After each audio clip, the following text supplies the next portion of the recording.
IMA YouTube ನೋಡುಗರಿಗೆ ಸ್ವಾಗತ ಸುಸ್ವಾಗತ. ನಾನು ಇವತ್ತಿನ ದಿವಸ ಮೆಳ್ಳೆಗಣ್ಣು ಕಾರಣಗಳು ಮತ್ತು ಪರಿಹಾರದ ಬಗ್ಗೆ ನಿಮಗೆ ಒಂದಿಷ್ಟು ಚಿಂತನೆ ಕೊಡ್ತಾ ಇದ್ದೇನೆ. ಮೆಳ್ಳೆಗಣ್ಣು ಅಂತ ಹೇಳ್ತೇವೆ, ಸ್ಕ್ವಿಂಟ್ ಅಂತೇವೆ, ನಮ್ಮ ಕಣ್ಣಿನ ಭಾಷೆಯಲ್ಲಿ ಸ್ಟ್ರೆಬಿಸ್ಮಸ್ ಅಂತೇವೆ. ಏನು, ಒಂದು ಕಣ್ಣು ನೇರ ಇರುತ್ತೆ, ಇನ್ನೊಂದು ಕಣ್ಣು ಸೊಟ್ಟ ಇರುತ್ತೆ. ಕಣ್ಣುಗಳು ಒಂದೇ ದಿಕ್ಕಿನಲ್ಲಿ ನೋಡೋಕ್ಕೆ ಸಾಧ್ಯವಾಗದಂತಹ ಸ್ಥಿತಿ, ಒಂದೇ ವಸ್ತುವಿನ ಮೇಲೆ ಕೇಂದ್ರೀಕರಿಸಲು ವಿಫಲ, ಅಥವಾ ಕಣ್ಣುಗಳು ಪರಸ್ಪರ ಹೊಂದಿಕೆಯಾಗದಂತಹ ಒಂದು ಸ್ಥಿತಿ. ಮೆಳ್ಳೆಗಣ್ಣಿನ ಬಗ್ಗೆ ಎಲ್ಲರಿಗೂ ಮೂಢನಂಬಿಕೆ ಇದೆ. ಮುಖ್ಯವಾದ ಮೂಢನಂಬಿಕೆ, ಅದು ಒಂದು ಅದೃಷ್ಟದ ಸಂಕೇತ ಅಂತ ಹೇಳ್ತಾರೆ. ತಪ್ಪು, ಅದು ದೃಷ್ಟಿದೋಷದ ಸಂಕೇತ.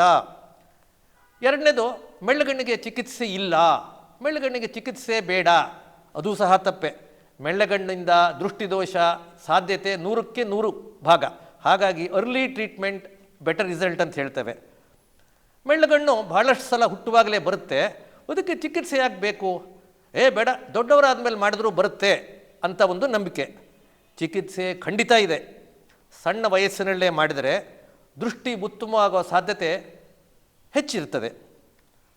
ಇನ್ನು ಕೆಲವರು ಮೆಳ್ಳೆಗಣ್ಣು ಹುಟ್ಟಿದಾಗೇ ಬರುತ್ತೆ ಆಮೇಲೆ ಬರಲ್ಲ ಅಂತ. ಕೆಲವು ಮಕ್ಕಳು ಹುಟ್ಟಿದಾಗ ಕಣ್ಣುಗಳು ನೇರ ಇರುತ್ತೆ, ಆದರೆ ತಂದೆ ತಾಯಿಗೆ ದೃಷ್ಟಿದೋಷ ಇದ್ದರೆ ಅಥವಾ ಮಕ್ಕಳಿಗೆ ದೃಷ್ಟಿದೋಷದ ಒಂದು ತೊಂದರೆ ಬೆಳವಣಿಗೆ ವಯಸ್ಸಲ್ಲಿ ಬಂದರೆ ಅವರಿಗೂ ಸಹ 4-5 ವರ್ಷದಲ್ಲಿ ಈ ಒಂದು ಮೆಳ್ಳೆಗಣ್ಣು ಬರೋ ಸಾಧ್ಯತೆ ಇದೆ. ಇನ್ನೊಂದು ಮೂಢನಂಬಿಕೆ ಅಂದರೆ ಮೆಳ್ಳೆಗಣ್ಣು ದೊಡ್ಡವರಾದಂತೆ ಸರಿಯಾಗಿಬಿಡುತ್ತೆ. ಖಂಡಿತ ಇಲ್ಲ. ದೊಡ್ಡವರಾದಂಗೆ ದೃಷ್ಟಿ ಬರುವ ಸಾಧ್ಯತೆ ಕಡಿಮೆ ಆಗ್ತಾ ಬರುತ್ತೆ. ಮತ್ತೊಂದು, ಮೆಳ್ಳೆಗಣ್ಣಿದ್ದವರು ಕಂಪ್ಲೇಂಟ್ ಮಾಡ್ತಾರೆ, ನನಗೆ ಮೆಳ್ಳೆಗಣ್ಣಿದೆ, ಕಣ್ಣು ಕಾಣಲ್ಲ ಅಂತ. ಅದು ಸಹ ಸುಳ್ಳು. ಇನ್ ರಿಯಾಲಿಟಿ ಹುಟ್ಟುವಾಗಲೇ ಮಕ್ಕಳಿಗೆ ಮೆಳ್ಳೆಗಣ್ಣಿದ್ರೆ, ದೃಷ್ಟಿ ಕಡಿಮೆ ಇದ್ದರೆ ಅವರೇನು ತಿಳ್ಕೊತಾರೆ, ಎಲ್ರಿಗೂ ಇಷ್ಟೇ ದೃಷ್ಟಿ ಇರೋದು ಅಂಥೇಳಿ ಹಾಗೇ ಮುಂದುವರ್ಸ್ಕೊಂಡು ಹೋಗ್ತಾರೆ. ಅವ್ರಿಗೆ ತಿಳುವಳಿಕೆ ಬಂದು ಪೇರೆಂಟ್ಸ್ಗೆ ಗೊತ್ತಾಗಿ ನಮ್ಮ ಹತ್ರ ವೈದ್ಯರ ಹತ್ರ ಬರೋದ್ರಲ್ಲಿ ಕಾಲ ಮಿಂಚೋಗಿರ್ತದೆ. ಇನ್ನೊಂದು, ಅವರು ಮೆಳ್ಳೆಗಣ್ಣಂದ್ರೆ ಏನಾಯಿತು, ನೋಡೋಕ್ಕೆ ಮಾತ್ರ ಸೊಟ್ಟ ಇರುತ್ತೆ, ದೃಷ್ಟಿ ಮಾತ್ರ ಚೆನ್ನಾಗಿರುತ್ತೆ ಅಂತ ಒಂದು ಕಲ್ಪನೆ. ಆದರೆ ಮೆಳ್ಳೆಗಣ್ಣು ದೃಷ್ಟಿದೋಷ ಬರುವುದಿಲ್ಲ ಅಲ್ಲ, ದೃಷ್ಟಿದೋಷ ಬಂದೇ ಬರುತ್ತೆ. ನಾವು ಸಣ್ಣ ವಯಸ್ಸಲ್ಲಿ ಸರಿ ಮಾಡದೇ ಇದ್ದರೆ ಇರ್ರಿವರ್ಸಿಬಲ್ ಲಾಸ್ ಆಫ್ ವಿಷನ್ ಅಂತ ಹೇಳ್ತೇವೆ, ಅದು ಬರುತ್ತೆ. ಜೊತೆಗೆ ಬೈನಾಕ್ಯುಲರ್ ಸಿಂಗಲ್ ವಿಷನ್, ಅದು ಸಹ ಬೆಳವಣಿಗೆ ಆಗೋದು ಕಡಿಮೆ ಆಗ್ತಾ ಹೋಗುತ್ತೆ. ಇನ್ನು ಕೆಲವರು ಕಡೆಗೆ ಮೆಳ್ಳೆಗಣ್ಣಿಂದು ತುಂಬ ಕಾಸ್ಟ್ಲಿ ಸರ್ಜರಿ, ಮುಖ ವಿಕಾರ ಆಗಿಬಿಡುತ್ತೆ, ಅದು ಸುಲಭದ ಸರ್ಜರಿ ಅಲ್ಲ, ಲೈಫ್ ಥ್ರೆಟ್ನಿಂಗ್ ಅಂತ ಹೇಳ್ತಾರೆ. ಇಲ್ಲ, ಕಳೆದ 20 ವರ್ಷದಲ್ಲ ಮಾಡ್ತಾ ಇದ್ದೇವಲ್ಲ, ಅತಿ simple surgery, day care surgery, ನಮ್ಮ ಕೈಗೆ ಎಟುಕುವಂತಹ ಸರ್ಜರಿ ಅಂತ ಹೇಳಲಿಕ್ಕೆ ಇಷ್ಟಪಡ್ತೇನೆ. ಇನ್ನು ಕಾರಣಗಳನ್ನು ಹುಡುಕಿದ್ರೆ ಏನಕ್ಕೆ ಬರುತ್ತೆ ಮೆಳ್ಳೆಗಣ್ಣು? ಕೆಲವು ಕಾರಣಗಳು. ಮುಖ್ಯ ಕಾರಣ, ಕಣ್ಣಿನ ಮಾಂಸಖಂಡಗಳು ಕೆಲಸ ಮಾಡದೇ ಇದ್ದರೆ. ಕಣ್ಣಿನ ಸುತ್ತಲೂ superior rectus, lateral rectus, inferior medial rectus ಅಂತ ಮಾಂಸಖಂಡಗಳಿದ್ದಾವೆ. ನಾವು ಎಡ ಬಲ ಮೇಲೆ ಕೆಳಗೆ ನೋಡಲಿಕ್ಕೆ ಅವು ಸಹಾಯ ಮಾಡುತ್ತೆ. ಈ ಒಂದು ಸ್ನಾಯುಗಳು ಸರಿಯಾಗಿ ಕೆಲಸ ಮಾಡದೇ ಇದ್ದರೆ ಸ್ಕ್ವಿಂಟ್ ಬರುತ್ತೆ. ಎರಡನೇದು, ಮುಖ್ಯವಾಗಿ ಇನ್ಕ್ರೀಸಿಂಗ್ ಸ್ಕ್ರೀನ್ ಟೈಮ್. ಮಕ್ಕಳು ಈಗ ಸಣ್ಣ ವಯಸ್ಸು 3 ವರ್ಷ 4 ವರ್ಷ 5 ವರ್ಷ ಬೇರೆ ಏನು ಮಾಡದೇ ಇದ್ರು ಮೊಬೈಲಲ್ಲಿ ಹಿಡ್ಕೊಂಡು ಕೂತು ಕೂತು ಕೂತು ಹತ್ತಿರ ನೋಡಿ ನೋಡಿ ಅವ್ರಿಗೇನಾಗುತ್ತೆ, ದೂರದೃಷ್ಟಿ ನೋಡುವಂಥ ಒಂದು ಸ್ಟಿಮ್ಯುಲಸ್ಸೇ ಕಮ್ಮಿ ಆಗಿರ್ತದೆ. ಹಾಗಾಗಿ ಕಣ್ಣಿಗೆ ಸ್ಟ್ರೈನ್ ಆಗಿ, ಫೆಟೀಗ್ ಆಗಿ, ಡಿಫೋಕಸ್ ಆಗಿ ಮತ್ತೆ ಫೋಕಸ್ ಮಾಡಿದಾಗ ಸ್ಕ್ವಿಂಟ್ ಡೆವಲಪ್ ಆಗೋ ಸಾಧ್ಯತೆ ಇದೆ. ಅದು ಈಗಿನ ಕಳೆದ 10 ವರ್ಷದಲ್ಲಿ ಬಂದಿರುವಂಥ ಒಂದು ಸ್ಥಿತಿ. ಎರಡನೇದು, ದೊಡ್ಡವರಲ್ಲಿ ಬರುವಂಥ ನರಗಳ ದೌರ್ಬಲ್ಯ, ಡಯಾಬಿಟೀಸ್, ಹೈಪರ್ ಟೆನ್ಷನ್. ಇದರಲ್ಲಿ ಮೆದುಳಿನ ನರಗಳು, ಕಣ್ಣಿಗೆ ಸೇರುವಂಥ ನರಗಳಲ್ಲಿ ಏನಾದರೂ ವ್ಯತ್ಯಾಸ ಆದರೆ ಅವರಿಗೂ ಸಹ ಪ್ಯಾರಾಲಿಟಿಕ್ ಸ್ಕ್ವಿಂಟ್ ಅಂತ ಹೇಳ್ತೇವೆ. ಸೊ ದೊಡ್ಡವರಿಗೆ ಸ್ಕ್ವಿಂಟ್ ಬರಲಿಕ್ಕೆ ನರಗಳ ಸಮಸ್ಯೆಯಿಂದ ಬರುತ್ತೆ.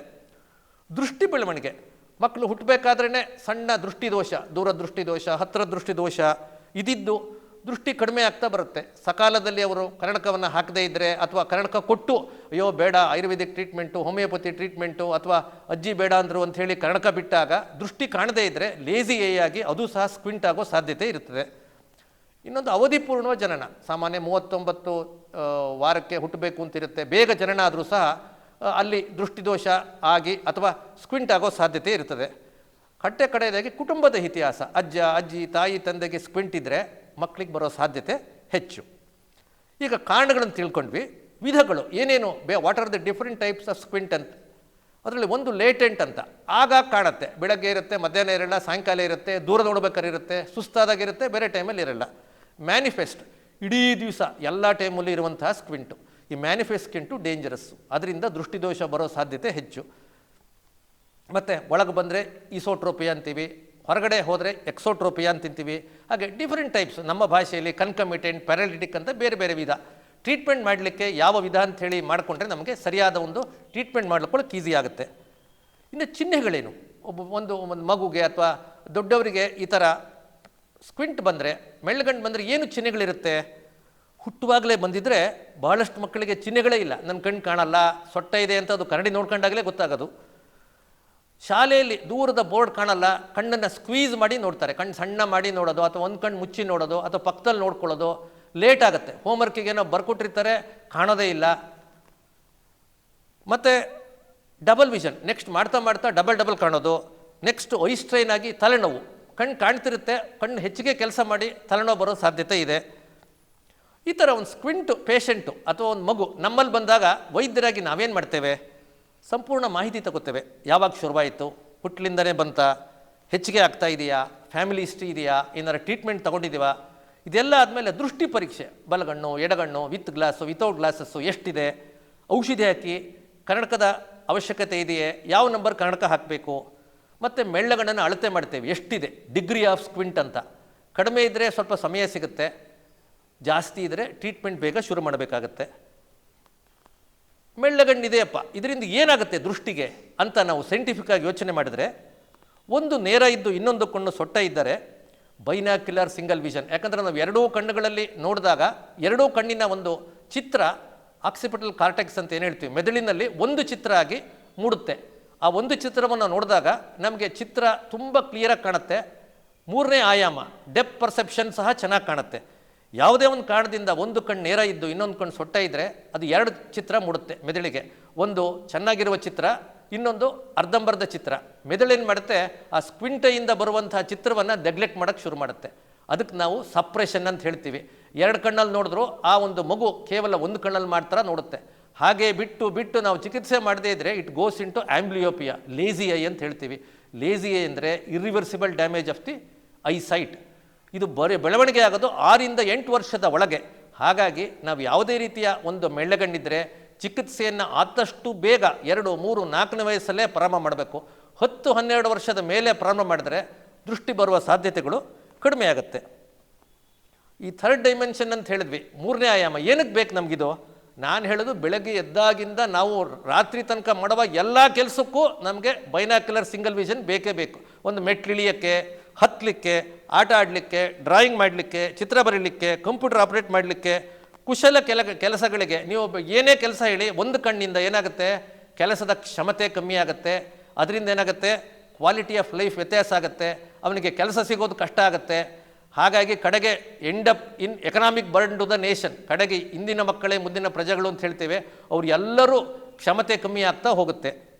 ಆಯ್ತಪ್ಪ, ಇದೆಲ್ಲ ಆಯಿತು, ಒಂದು ಮಗು ಬಂತು, ಡಯಾಗ್ನೋಸಿಸ್ ಆಗೋಗಿದೆ, ಏನು ಪರಿಹಾರ ಬಹಳಷ್ಟು ಸಲ ದೃಷ್ಟಿ ದೋಷದಿಂದ ಬಂದಿದ್ದರೆ ಅದಕ್ಕೆ ನಾವು ಪರೀಕ್ಷೆ ಮಾಡಿ ಕನ್ನಡಕಗಳನ್ನು ಕೊಡ್ತೇವೆ. ಆದ್ದರಿಂದ ಮಕ್ಕಳನ್ನು, ನಿಮ್ಮದಾಗಲಿ ಮಕ್ಕಳಾಗಲಿ, ಪರೀಕ್ಷೆಯನ್ನು ಆದಷ್ಟು ವೈದ್ಯರಿಂದ, ಕಣ್ಣಿನ ವೈದ್ಯರಿಂದ ಮಾಡಿಸಿ.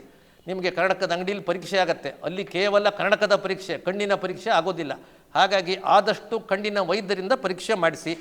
ಮತ್ತು ಕನ್ನಡಕಗಳು ಕೊಟ್ಟಾಗ ಕಾನ್ಸ್ಟೆಂಟ್ ವೇರ್ ಅಂತೀವಿ. ನಾವು ಭಾಳಷ್ಟು ಸಲ ಬಂದಾಗ ತಾಯಂದ್ರನ್ನ ಒಪ್ಪಿಸೋದೆ, ಮಕ್ಕಳನ್ನ ಹೆಂಗೋ ಒಪ್ಪಿಸ್ಬಿಡ್ತೀವಿ. 5 ವರ್ಷದ ಮಗು ಹೆಂಗೋ ಹೇಳಿ ಮಾಡಿ ಕತೆ ಹೇಳಿ ಮತ್ತೆ ಹೇಳಿ ಒಪ್ಪಿಸ್ತೇವೆ.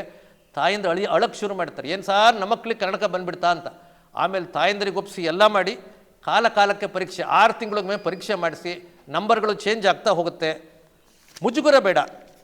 ಸೋಮಾರಿ ಕಣ್ಣಾಗಿದ್ದರೆ ನಾವೇನು ಮಾಡ್ತೀವಿ, ಒಂದು ಕಣ್ಣನ್ನು ಮುಚ್ಚಿ, ಚೆನ್ನಾಗಿರೋ ಕಣ್ಣನ್ನು ಮುಚ್ಚಿ, ಚೆನ್ನಾಗಿಲ್ದಿರೋ ಕಣ್ಣಲ್ಲಿ ನಾವು ಜಾಸ್ತಿ ಹೊತ್ತು ನೋಡಿ ಅಂತ ಮಾಡ್ತೇವೆ. ಕಣ್ಣಿನ ಪವರ್ ಹೆಚ್ಚಾಗದಂತೆ ಅಟ್ರೋಪಿನ್ ಅಂತ ಡ್ರಾಪ್ಸ್ ಬರ್ತಾ ಇದೆ, ಕಳೆದ ಕೆಲವಾರು ವರ್ಷಗಳಿಂದ ಅದನ್ನು ಉಪಯೋಗಿಸ್ತಿದ್ದೇವೆ. ಕೆಲವು ಕಣ್ಣಿನ ವ್ಯಾಯಾಮಗಳನ್ನು ಮಾಡೋದ್ರಿಂದ ನಮಗೆ ಈ ಒಂದು ಮೆಳ್ಳಗಣ್ಣನ್ನು ಸ್ವಲ್ಪ ಮಟ್ಟಿಗೆ ಸರಿ ಮಾಡಬಹುದು. ಆರ್ಥೋಪ್ಟಿಕ್ಸ್ ಅಂತ ಇನ್ನೊಂದು ಟ್ರೀಟ್ಮೆಂಟ್ ಬಂದಿದೆ, ಕಂಪ್ಯೂಟರೀಕೃತ ಆಧುನಿಕ ಉಪಕರಣಗಳಿಂದ ಈ ಒಂದು ಸ್ಕ್ವಿಂಟನ್ನು ಕಮ್ಮಿ ಮಾಡಬಹುದು. ಕಡೆಯದಾಗಿ ಶಸ್ತ್ರಚಿಕಿತ್ಸೆ. ಇವು ಯಾವುದಕ್ಕೂ ಬಗ್ಗಲ್ಲಪ್ಪ ಅಂದರೆ ನಾವು ಶಸ್ತ್ರಕ್ರಿಯೆ ಮಾಡಿಸಿ ಸೊಟ್ಟ ಕಣ್ಣುಗಳನ್ನು ನೇರ ಮಾಡಬಹುದು. ಅದು ಸಹ ತುಂಬ ಸುಲಭವಾದ ಸರ್ಜರಿ. ಬೇರೆ ಆಪರೇಷನ್ಗೆ ಕಂಪೇರ್ ಮಾಡಿದ್ರೆ ಅತಿ ಸುಲಭವಾದ ಸರ್ಜರಿ. ಕಳೆದ 25-30 ವರ್ಷ ನಾವು ಮಾಡ್ತಾ ಇದ್ದೇವೆ. ಅದು ಮಾಡೋದರಿಂದ ಕಣ್ಣು ನೇರ ಆಗುತ್ತೆ, ಲೇಜಿ ಐ ಸಿಂಡ್ರೋಮ್ ಆಗೋದು ಅವಾಯ್ಡ್ ಆಗುತ್ತೆ, ಬೈನಾಕ್ಯುಲರ್ ಸಿಂಗಲ್ ವಿಷನ್ ಅದು ಡೆವಲಪ್ಮೆಂಟ್ ಆಗೋಕ್ಕೆ ತುಂಬ ಉಪಯೋಗ ಆಗುತ್ತೆ. ಇನ್ನು ಫೈನಲಿ ಟೇಕ್ ಹೋಮ್ ಮೆಸೇಜ್. ಇಷ್ಟು ಮಾತಾಡಿದ್ವಿ 4-5 ನಿಮಿಷ. ಇದರಲ್ಲಿ ಏನು, ಮೆಳ್ಳೆಗಣ್ಣು ದೃಷ್ಟಿದೋಷದ ಸಂಕೇತ. ಆದಷ್ಟು ಬೇಗ ಕಣ್ಣಿನ ವೈದ್ಯರಿಗೆ ತೋರಿಸಿ ಕನ್ನಡಕಗಳನ್ನು ಸದಾಕಾಲ ಮಕ್ಕಳಲ್ಲಿ ಉಪಯೋಗಿಸಬೇಕು. ಕಾಲ ಕಾಲಕ್ಕೆ ವೈದ್ಯರಿಂದ ತಪಾಸಣೆ ಮಾಡಿಸ್ಕೊಳ್ಳಿ. ಸ್ಕ್ರೀನ್ ಟೈಮ್ ಅಂತ ಹೇಳ್ತೀವಿ, ಅದನ್ನು ಬ್ರೈನ್ ಟೈಮ್ ಅಂತ ಹೇಳ್ತೇವೆ, ಆದಷ್ಟು ಕಡಿಮೆ ಮಾಡಿ. ಓಪನ್ ಪ್ಲೇಸಲ್ಲಿ ಮಕ್ಕಳಿಗೆ ಆಟ ಆಡೋಕ್ಕೆ ಬಿಡಿ. ಶಸ್ತ್ರಕ್ರಿಯೆ ಅಥವಾ ಸರ್ಜರಿ ಅವಶ್ಯಕತೆ ಇದ್ದರೆ ಆದಷ್ಟು ಬೇಗ ಮಾಡಿಸಿ. ಯಾಕಂದರೆ ಸರ್ವೇಂದ್ರಿಯಾಣಂ ನಯನ ಪ್ರಧಾನಂ. ಎಲ್ಲರಿಗೂ ವಂದನೆಗಳು.